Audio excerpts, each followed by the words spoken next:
Hello mga moms! Welcome back to my YouTube channel. Alam ko, it's been a while since nag-last update ako dito sa YouTube channel ko ng bahay namin dito sa Brisa. And marami akong mga kapitbahay, mga taga dito sa Winfield 2 na nagtatanong na katulad ko before, kasi katulad namin before, wala kaming ka-idea, wala kaming balita kung ano na nangyari sa bahay namin. Kaya ako personally, naghahanap din talaga ako ng mga vlog sa Facebook. Sinesearch ko sa Facebook yung Winfield 2, kung ano ng balita, ano ng update. Tapos meron din mga post kasi minsan na naka-location sa Winfield 2. And karamihan nakikita ko naka-post sa Winfield 1. And sobrang, kasi nung hindi pa kami nakatira dito, as in sobrang excited talaga ako. Siyempre, first time namin magkaroon ng sariling bahay. Sino ba naman din may excite after namin, siguro mga 4 years na kami nagre-rent. Kasi simula nang sama kami, nagre-renta lang kami. Kahit naman sino excited magkaroon ng sariling bahay, tumira sa sariling bahay. And kaya yun, kaya ako naisipan i-vlog to mga moms, pati yung pag-take out namin, para kahit paano magkaroon din ng balita, magkaroon din ng, yun nga, balita, yung mga katulad ko before na nangangapa. Kasi si PA sa totoo lang, hindi po sila nag-update. Kung hindi mo po sila pupuntahan dun sa PA na office dun sa San Pedro, hindi, kahit i-text mo, i-chat mo, or tawagan mo, hindi sila sumasagot. Nung tinanong namin bakit ganun, sabi nung staff na nag-asikaso namin nung na-take out kami, sobrang dami daw kasing inaasikaso, nagkaroon pa ng pandemic, kulang daw ang staff, kaya yun, intindihin na lang din. Pero yun nga, katulad nga sabi ko sa inyo, kahit tumawag kayo, mag-email, mag-chat, mag-text, sobrang hirap makakuha po ng sagot sa kanila. Siguro matatawag sila kapag talagang take out na yung bahay nila. Pero kung talagang take out na yung bahay ninyo. Pero katulad namin, kasi kaya lang kami nagkaroon ng balita dito. Sa totoo lang, wala pa din sana kaming balita, ha. Kaya lang kami nagkaroon ng balita dito kasi I have this friend na nakilala ko lang din sa YouTube vlog. Nag-comment din siya sa vlog ng isang ahente yata yun. Tapos yun, hanggang hinanap namin ng isa't isa sa Facebook, nagkaka-chat kami. And saan kami, kasi binabalita ko din siya kasi kami nagbabike kami dito mag-asawa. Dito talaga sa Winfield 2, sinasadya namin. Tapos tinitingnan nga namin yung bahay namin dito. And ayun nga, may idea kami na nakatayo na yung bahay namin kasi nabibisi-bisita na namin. Talagang take out na lang kahit pag-ibig yung inaantay namin. Enjoy, isang araw, minessage niya ako, sabi niya sa akin, sis, na-take out na kami sa pag-ibig. Sabi ko, wow. Tapos yun, syempre ako, kami kayo, kailan kaya? Syempre, sila, take out na kami. Tapos, after nun, nung pagkabanggit niya sa akin, agad-agad pinuntahan namin sa PA. Tapos yun, wala silang kahit na anong ano sa amin, wala silang kahit na sinabi. Basta nung nalaman ko na take out yung friend ko, since fully paid naman na kami, 2 years ago, di punta kagad kami sa PA, kami mag-asawa, sakto rest day niya. Ayun, nung sakto nung pagpunta namin doon, balak lang sana namin humingi ng update kasi nga walang update, 'di ba? Kahit yung mga ahente natin kinuha na natin, walang update man lang. Ayun, nanghingi kami ng update. And then after noon, nag-offer sila sa amin ng early move-in kasi nga hindi pa kami take out kay Pag-ibig. Eto mga moms, as of now hindi pa rin po kami take out kay Pag-ibig. Early move-in pa lang po kami. Mamaya explain ko sa inyo yung early move-in. Ayun, nag-offer sila ng early move-in sa amin.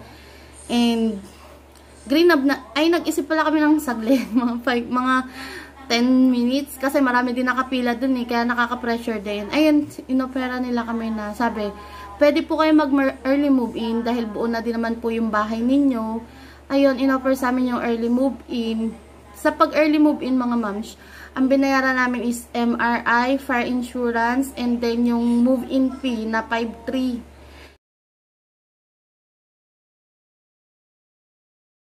Yung MRI, fire insurance, hindi mo siya babayaran kung take out na kayo kay Pag-ibig kasi dapat si Pag-ibig ang sasagot nun. Since hindi pa kami take out tapos early move-in lang kami, kaya kami sumagot nun. Binayaran na namin siya, siguro mga kulang-kulang 7K yata yun or 6 plus, 6K plus. Green up na namin kasi katumbas lang naman yun ang isang buwang upa namin kumpara sa makakalipat na kami dito, matitirhan na namin. Kasi nalang ba yung anong yun, kung makakatira na din naman kami. Kaya green up na namin siya. Tapos yun, ang explanation sa amin sa early move-in, hindi pa nga daw kami take out kay Pag-ibig. Pero hindi, nung pagkapunta namin sa PA hindi kagad take out, hindi kagad kami, yung tawag doon, yun na-receive, hindi kagad. in-schedulean lang kami ng for inspection dito, and nung nag-inspect kami, we're so thankful kasi kahit papano wala masyadong ganong problema sa aming bahay, maliban dun sa mga socket na medyo loose, madali lang siyang ayusin. Kaya yun, after naman mag-inspect, tapos siguro mga after 2 days, naayos na din nila kagad yung na-take note namin, yung napansin namin dito na may problema. Tapos sinabi namin, tabasan yung harapan, and then nag-asikaso kami ng tubig. Ang tubig ay sa St. Joseph 7 nyo aasikasuhin. Malapit lang dito, pero magkaibang subdivision. I suggest kung for take out, for ano na po kayo, kung tinawagan kayo for take out, tapos mag-i-inspect po kayo, I suggest na magdala po kayo ng sasakyan. Kasi papasok po dito sa ating Winfield 2, sa loob ng subdivision. Wala pa po talagang kahit anong transportation, wala pang tricycle na papasok. Usually, naglalakad po kami. Kami, madalas, nagbabike, nagmumotor. Yung asawa ko nagmumotor, papasok. Kaya yon may service siya. Pero kung lakad-lakad lang, nakakapagod. Lalo na siguro kung sa malayo ka nakatira, medyo dulo katulad namin. Dulo kasi ang mga townhouse, diba?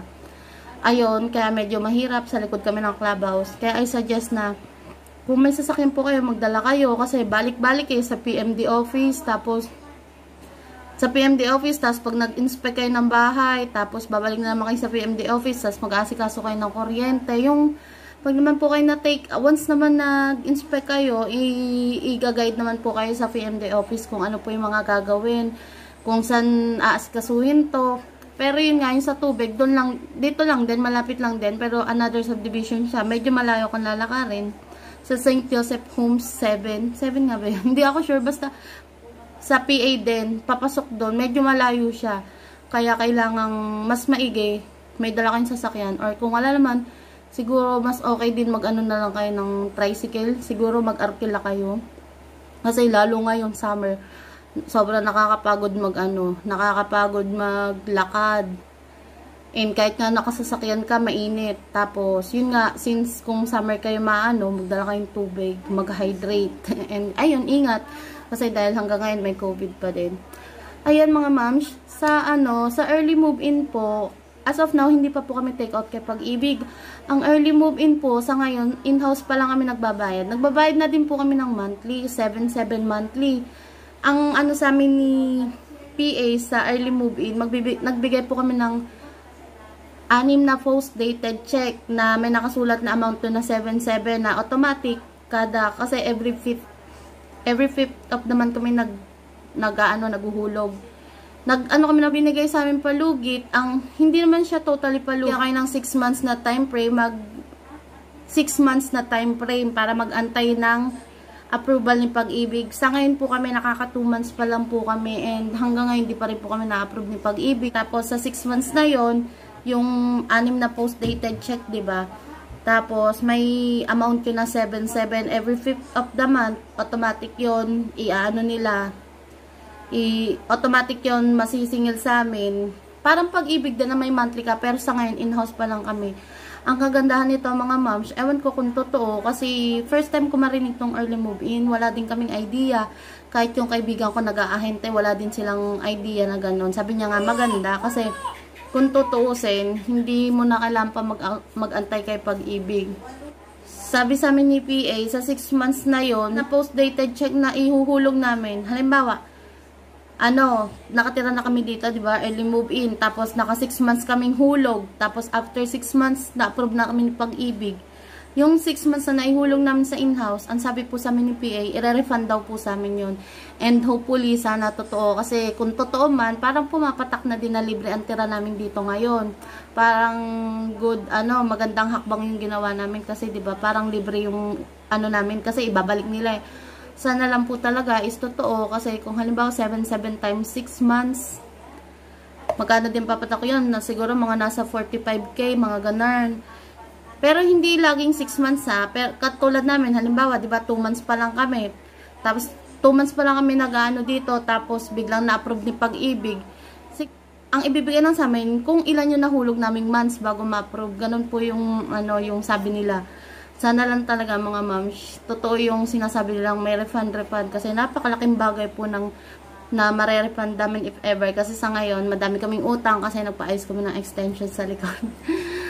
Nangutang talaga kami pampaayos kasi mahirap, hindi safe. Hindi naman sa hindi safe, pero kasi ang hirap maghugas ng plato sa gabi, nakakatakot. Feeling ko may lumulutang sa likod ko, napakaduwag ko pa naman. Ayan, mabalik po tayo sa early move-in. Sa pag-move-in po, ay binayaran po namin nung nag-ano kami dito is 5.3. Sa Brisa yon ha, mga moms. Yung iba na nakakanood ng vlog ko po na may naghahanap din ng update, nakita ko po dun sa form na inanuhan namin na binayaran, yung 5.3 po namin sa Brisa. Yung 500 po dun is one-time membership fee para sa HOA. Tapos the rest is 200 po yung monthly due. Advance siya ng 2 years, 20 or 24 months. Ayun po yung 4.8. 4.8 yata, basta ganun. 4.8 tas 500, kaya naging 5.3. Pero parang sa BR, sa mga single attached unit po, para po may additional silang 3,500. Yung nakasulat lang po doon sa amin ha, kasi may nakalagay doon if sa BIA or Camira ng mga single attached. May ganon. Para may additional 3,500 po sila. Kaya parang napatak na 8,000 plus or kulang-kulang 9,000 yung binayaran nila sa pag-move-in. Kasi yung 3,500 sa ano po yun, sa post. Kasi kami dito, share sa isang post, parang share ang dalawang bahay. Sa single attached, parang tigi-tigi sa silang ganun. Parang lagayin siya ng kontador. Kasi sa ngayon, doon nilagay yung ano namin submeter. And ayun, sa Brisa, binayaran po namin 5.3 sa BR single attached. Parang may additional 3.5 gawa nga po ng post.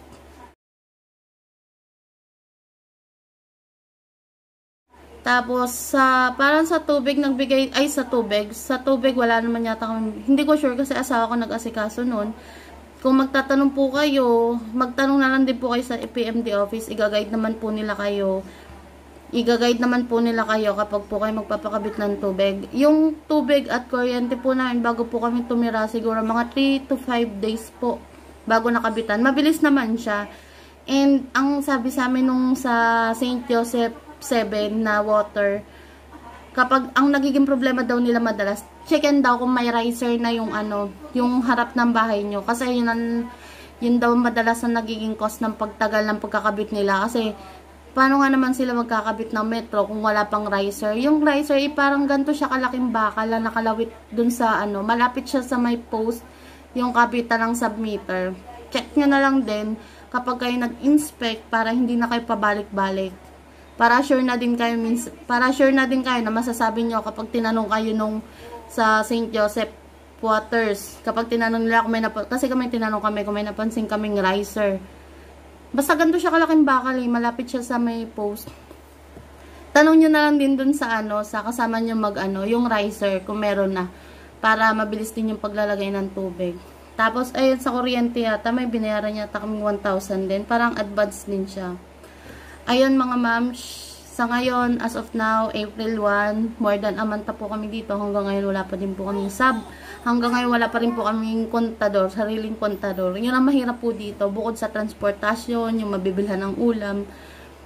Yung sa as of now, naka-submeter pa din po kami. Ang hirap po ng submeter, lalo ngayong summer na kasi hindi po kinakaya ng submeter yung supplyan ng sapat yung isang bahay. Ayun po ang problema ko. Kaya hanggang siguro mahigit 1 month na po ako hindi nakakapagpa-order ng cake. Kasi nagamit po ako ng electric oven sa pagbe-bake. Gagana naman siya mga moms. Pero mahina yung kuryente. Masisira yung mga appliances mo. Yung rep ko nga bukas no choice ako mga moms. Kasi nag-i-stock po kami ng pagkain dito. Yung rep ko naka number 1 lang. Tapos yung ilaw, sabi nila 5 watts daw para mababa din ang kailangan kuryente. Tapos, ang TV namin hindi kami nanonood sa umaga.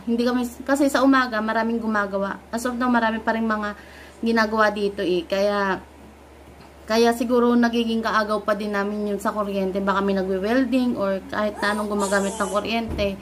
Isang source pa lang yata yung kinukuha na ng kuryente dito. Sa umaga, hindi kami nagti-TV. Tapos, yung electric fan sa umaga, lalo ngayong tag-init, humihina, lumalakas. Yung ilaw sa gabi, nung na-try ko mag-bake, kasi wala pa akong idea, akala ko kaya. Nung nag-bake ako, kumukurap, hindi ko alam yung term parang kumukurap yung ilaw namin, parang humihina. Alam mo parang papunde, ganun. Kaya after nun, hindi na din ako nag-try kasi baka masira yung oven ko, yung ilaw, pati yung electric fan. And yung rep ko po, naka number 1 lang. Kapag hindi ako nagamit yan ng automatic washing machine ko kasi baka masira din. Hindi ko kayang ang hirap mawala ng washing. Ang gamit ko ngayon is yung manual ko, yung luma kong washing machine. Tapos tuwing gabi lang talaga ako naglalaba. Para at least wala nang gumagawa, wala nang kasabay ng mga construction. Ayun, para kahit paano wala na pong kasabay ng mga gumagawa sa paligid. And sa mahigit 1 month po namin nakatira dito, hindi ko po alam kung ano po yung problema. Twice na po kami nawalan dito ng kuryente. Pero hindi naman siya 24 hours. Saglit lang naman. Twice kami nawalan ng kuryente and ng tubig. Pero nababalik naman siya siguro mga 2 hours, gano'n. Nababalik naman siya agad. Siguro talagang, sa tubig, hindi ko alam. Para nung nakarang nawala kami ng tubig, nung isang araw, naglinis daw dun sa may tangke. Sa kuryente naman baka hindi na din kinakaya. Nitong nakatira na pa lang kami dito, Nitong nakatira na kami dito, ngayon pa lang nagkakabit na mga poste yung Meralco. Yun yung sobrang sablay nila. Kasi, dapat bago lumipat yung tao, yung homeowners, dapat meron na po dibang kuryente. Kasi katulad ko na nagbibig, natigil din yung yung extra income ko. And hindi mo din alam, sasagutin ba nila yung halimbawa, yung rep ko masira dahil sa kulang na supply ng kuryente. Diba hindi? Ayun, parang medyo mabagal sila. And tinanong ko yung mga nagkakabit ng poste dito. And kung sabi ko, mabilis na ba yan kuya? Sabi nila, mabilis na daw kasi nagkabit na sila ng mga poste tapos nakatap na din siya. Kumbaga okay na. Yun sa processing na lang daw ng paglalagay ng kontador. And wala na akong balita doon mga moms. Hindi ko alam gano'n siya katagal. Pero sana agad-agad na. Lalo ngayong summer na mga moms. Nagpapanggabi pa ang asawa ko. Nakakaawa nga kasi hindi nakakagamit ng aircon. Pero siguro kahit naman may sariling kontador na kasi wala pa din kaming kahit na sa taas. Wala pa kaming kisame. Wala pa kaming division. Kaya baka hindi pa din talaga makakagamit ng aircon.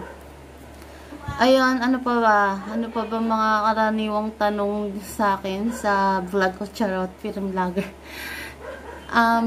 Yun sa extension naman po namin sa kusina, mga moms, nakapagpagawa na po kami. Ayun, yung sa tiles namin. Yung sa tiles po namin dito, ito lang yun dito lang sa baba. 52 pieces na 60 by 60 po yung nagamit namin dito. Sa San Isidro Kabuyaw kami nakabili ng tiles dito. Yung makintab, 190 pesos po ang isa. Pero, nung nagpagawa po kami ng extension, nung pinaayos po namin yung lababo, nung pinatiles po namin, may natagpuan po kaming mas mura. Ewan ko lang for me mas mura kasi 190 bili namin dito sa before na tiles namin yung bili namin dun sa tiles namin sa lababo, 165 lang. Kaya for me, mas mura. Hindi ko alam sa inyo kasi baka may alam kayo mas mura. 100 lang or less than 100. Nagtingin din kami sa Wilcon Depot. Mahal din siya. Napatak din ng 200 plus. Kaya hindi kami doon bumili. Ayun mga ma'ams, etong bago namin nakita. Sana lang hindi sila magtaas. Hindi ko alam yung exact location niya. Pero kung familiar kayo sa Tanduay na na company na madadaanan along the highway. Sa Hilera noon may PNB Bank. Sa tapat ng PNB Bank, parang tapat na tapat siya. Doon may maliit na pwesto. Maliit lang siya actually. Maliit na tindahan ng mga tiles. Tapos doon, yung gantong tiles na katulad namin sa amin, 150 pesos lang doon mga ma'ams. Tingnan nyo, napakalaki ng diferensya. 40 pesos po ang diferensya. Nasa sa inyo na po. Basta nagsabi ako sa inyo, doon. And hindi po sa inaano ko yung hindi ko po kakilala yung may-ari nun. Sinashare ko lang sa inyo para kung kung wala kayong alam na mabibila na mas mura sa 150, ayun, mura doon. Tapos yung tile adhesive po nila doon per sack is 220 lang po. Doon po sa binila namin 250 pesos po. Sorry mga ma'ams, di ko po alam ilang adhesive, tile adhesive ang nabili po namin dito. Siguro syempre kung magpapagawa po kayo, magpa-estimate na lang kayo, alam naman yun ang gagawa. Pero yung sinabi ko po sa inyo na 52 pieces na 60 by 60 para at least may idea po kayo. Halimbawa, 52 pieces times 150 or 190 para may idea kayo magkano yung magagastos nyo. Kung magkano yung ilalabas ninyo. Tapos sa naman po, kapag dito sa loob na ipapagawa, hindi kailangan ng building permit. Halimbawa, tiles or division sa room, kisame, hindi po kailangan ng building permit. Kakailangan nilang po ng building permit kapag sa labas. And ayun nga po, sa building permit po namin, hindi ko po alam magkano yung ano namin eh. Mabilis lang naman po sa munisipyo, basta kumpleto ka na, meron ka ng drawing, yung power approval. Eto nga pala mga ma'am, i-share ko lang din sa inyo, baka wala din kayong idea katulad namin. Nabanggit lang to sa amin nung na-chikahan namin malapit sa court kasi wala siyang alam. Wala siyang idea na may pre-fire extinguisher palang pinamimigay si PA. And nalaman niya late na nakabili na siya. Sabi niya sa akin kailangan daw po ng required daw po 'yon kapag nag-inspect ang fire department ng munisipyo. Sa ngayon hindi pa po kami nagaganon, wala pang naganon sa amin. Pero sabi niya required nga daw po 'yon. Tapos yun, late niya na nga nalaman na may pre-fire extinguisher palang pinamimigay si PA. Ayun, sabihin ko na po sa inyo, kapag magtanong po kayo sa PMD office, tanong niyo po sa PMD office yung tungkol sa pre-fire extinguisher kasi wala po silang bilanggit sa amin sa PA office sa San Pedro. And dyan siya, PMD office po, wala din po sa amin. Ang nagbanggit lang po sa amin yung taga dito na meron nga daw pong ganun. Tapos tanong nyo dun sa may PMD office, yung pupuntahan nyo, kapag kayo nag-inspect. Tapos ituturo niya kayo sa guard. Yung mga fire extinguisher nandun sa may sa mga unit. Alam niyo yung model unit. Model unit yung 4 na brisa doon. Nandun yung fire extinguisher. Nasilip ko kasi yung nag-tripping. Nasilip ko kasi yun. One time sumilip kami dyan sa may model house kasi nakuha kaming idea. Ano magandang gawin sa loob ng bahay. Tapos, ayun, hindi ko sure kung lahat ba mabibigyan nun. Pero so far, madami pa naman yung nandun nung huling kuha namin. Magsasabi lang po kayo sa guard. Tapos yung guard na mag-aano sa inyo. And ayun, na-share ko na sa inyo na may pre-fire extinguisher si PA. And then, yun nga po, kailangan, sabi ni ate na nakapagpa-extend na sa harap at sa likod, sa malapit sa court. Kailangan nga daw po yun. Sa may building permit, mabilis naman po siya. Basta kompleto yung hihingin nila, yung drawing, yung mga ganung asawa ko kasi nag-asikaso nun eh. Pero hindi naman kami natagalan. Yung wala din akong idea sa presyo mga moms, pero yung nakakakwento namin dito, endlat naman sila. Parang 14K yata yung nagastos nila sa building permit. Nakakalungkot kasi nga another gastos pa, pero wala tayong magagawa kasi bagong subdivision and may mga kailangan pa daw i-comply. Nung di ba, galing sa munisipyo, namin. Hindi ko alam saan pala mauuna eh. Kasi yung amin, nun mismo, yung sa amin, pinadrawing namin siya mismo sa munisipyo, sa nagtatrabaho sa munisipyo. Kaya less hassle kami kasi siya na yung nag-aasikaso. Hindi naman dahil sa kakilala mga ma'am siya. Wala din akong idea doon kasi nga asawa ko nag-aasikaso. Pero mas less hassle kasi siya na yung mismong nandun na mismo yung ginawa. Kaya kung ano yung, hindi ko alam yung term, kung ano yung kapasa-pasa, yun na yung ginawa sa amin. Hindi katulad ng iba, halimbawa sa iba ka magpapadrawing sa ibang architect, tapos papa-approve mo sa munisipyo. Minsan meron mga mapapansin. Pero feeling ko naman wala lang ganun. Kasi nga, kapag architect ka na, diba, alam mo yung mga rules and regulations sa pag-approve ng mga ganyan. Tapos yun, pagkagaling sa munisipyo, tsaka po namin pinasa sa may PMD office. Sabi po ni Ma'am Clarita from PMD, 3 to 5 days daw po ang processing ng approval. Pero, kami 2 weeks yata. Nabasa na yung semento namin sa labas. Kasi, nung kami ng building permit, bumili na din kami mga materyales. Kasi meron na din kami, may babayaran pa palang cash bond na 5K, 4K. Basta ganun. Kaya, pinayagan na din kami magpasok na materyales kahit wala pa kaming building permit kasi may cash bond na kami. Cash bond para sa pagpapagawa ng kasi kailangan yun kung magpapagawa. Sa din yata babayaran yun. Ayun, isa pa yun. Tanong nyo na din mismo sa San Pedro office yun, yung sa cash bond. Kasi doon yata yung binabayaran. Kesa naman, kung halimbawa katulad namin, taga-Kabuyaw kami. Tapos paano kung hindi namin nabayaran doon, di babalik na naman kami. Wala kami sasakyan. Nakikihiram lang kami sa parents ko lang tricycle.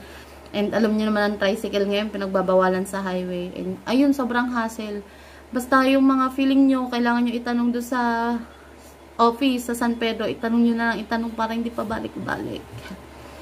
Tapos, ayun.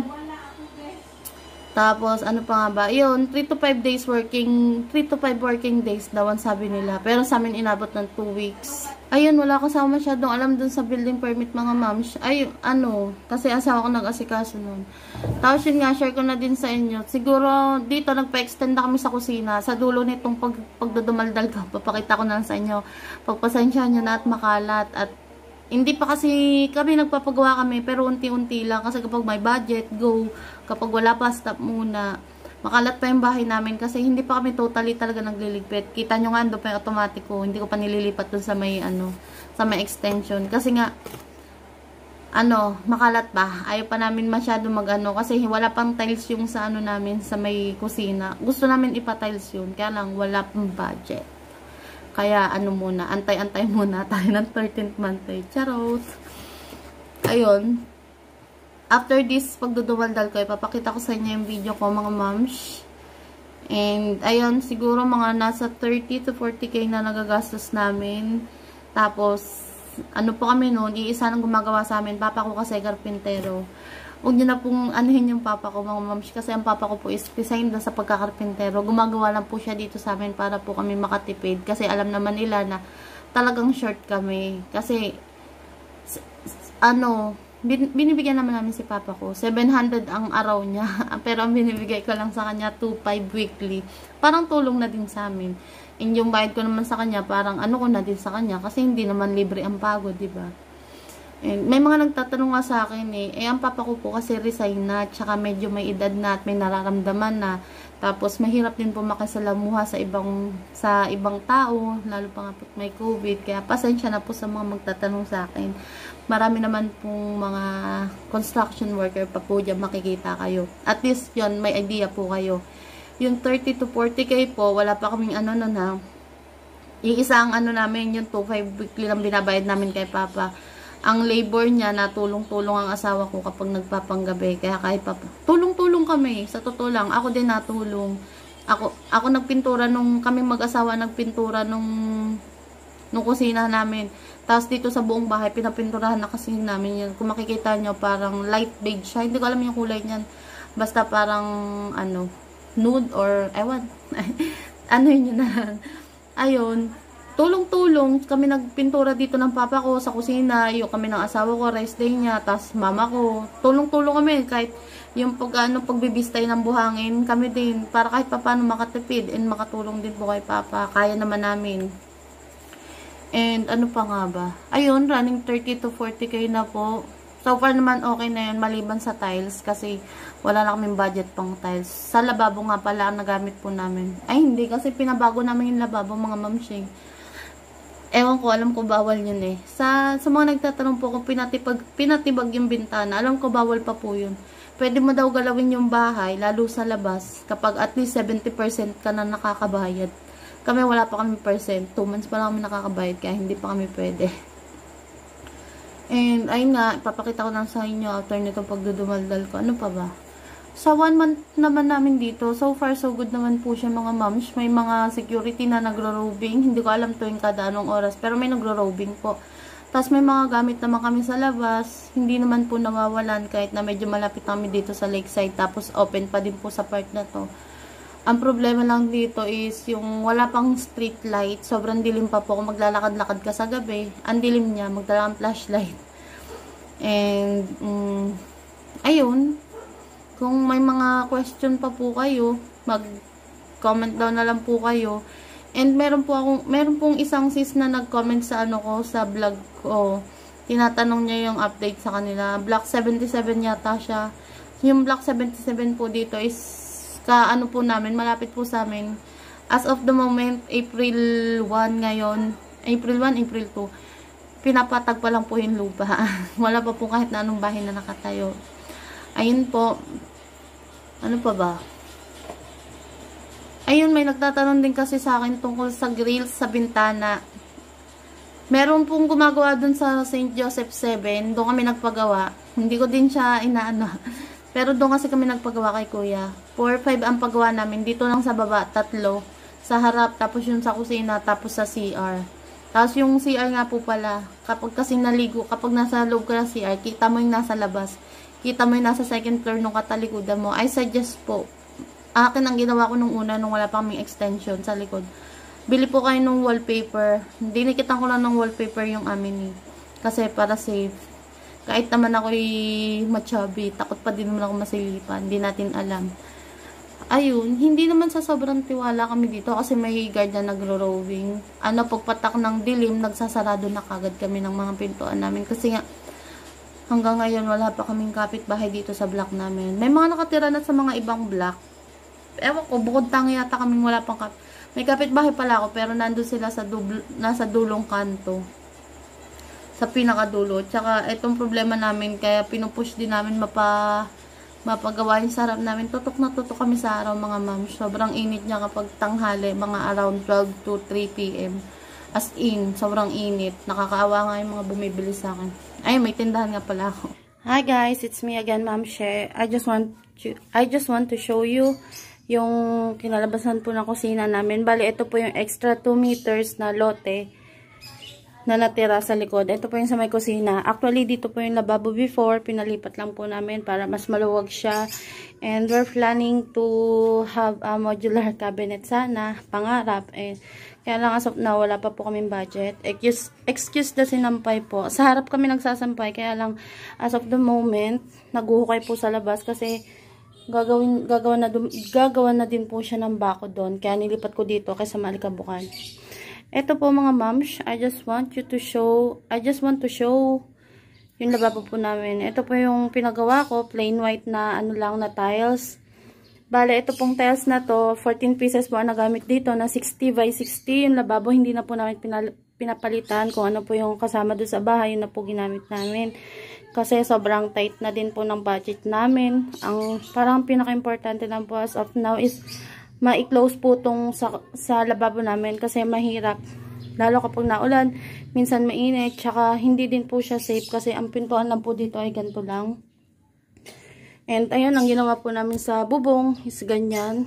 Ganyan lang. Ewan ko may tawag dyan bakal siya. Tapos, pinalagyan na lang namin ng insulated foam para less yung init. Tapos eto, nakapagpagawa kasi low pa ang budget. Wala lang budget. Ayan, sana magkaroon kayo ng idea. Ito yung namin, no. Malaki naman siya nung na extend siya. Ayan yung mountain bike namin. Tingnan nyo, oh.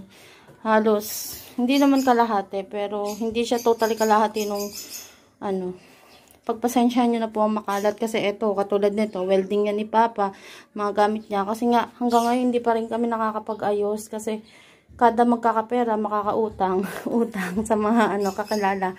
Ayun, pinapagawa namin unti-unti. And eto nga, gusto namin maipush na maipatiles na siya para less yung alikabok, tsaka malinis tingnan, and para kapag nilagay yung mga gamit, para kapag ilalagay yung gamit, hindi na pabalik-balik ba.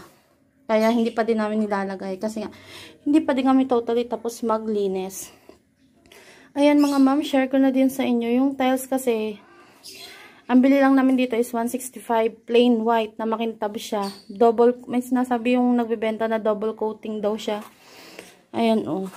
Plain white lang siya kasi para malinis tingnan. Kasi ito, ang binili namin 165. Tapos dun sa binilan namin, magkaiba kasi yung binilan namin nito eh. Yung isa sa San Isidro Cabuyao. Tapos ito, hindi ko alam kung anong lugar yon sa Sala. Kung familiar kayo sa Tanduay, sa tapat ng PNB Bank. Mas mura doon mga moms. Ewan ko lang for me ha. Kasi itong tiles namin to, 190 ang bili namin ng isa nito. Tapos ito, makintab din, 165. And may nakita din kaming halos ganun ganyan, halos ganyan na style na makintab din, 150 lang doon. Imagine niyo yung less 40 pesos din. Kaya ayun, kung may time kayo,